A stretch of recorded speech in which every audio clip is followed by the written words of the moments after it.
Tentunya sempat alami gangguan akibat sistem Windows yang down.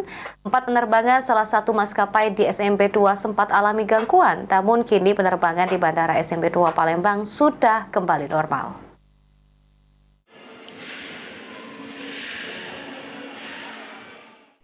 Akibat sistem Windows yang mengalami down, sejumlah bandara di tanah air mengalami gangguan pada penerbangan, termasuk juga Bandara Sultan Mahmud Badarudin II Palembang.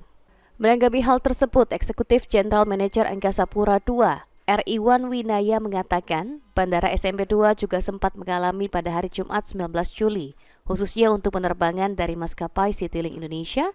Dari 5 penerbangan, hanya 4 penerbangan yang mengalami gangguan, karena 1 penerbangan belum mengalami gangguan. Gangguan tersebut dapat diatasi dengan menerapkan SOP layanan manual. Pada penerapannya tidak terjadi menyebabkan kendala atau delay pada penerbangan.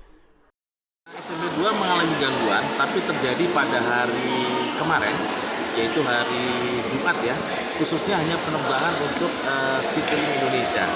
Dari 5 penerbangan yang terganggu hanya 4, karena kebetulan yang penerbangan dari Palembang Batam pagi hari belum mengalami down system.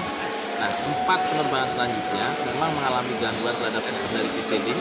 Namun teman-teman Citylink beserta ground handling alhamdulillah kita antisipasi, bersinergi, kolaborasi untuk memberikan layanan yang masih yang terbaik.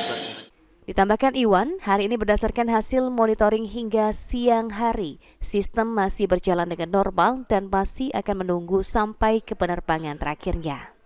Dirinya juga menghimbau kepada para penumpang untuk datang lebih awal sebagai antisipasi adanya gangguan sistem yang akan terjadi. Ilham Wahyudi, PAL TV.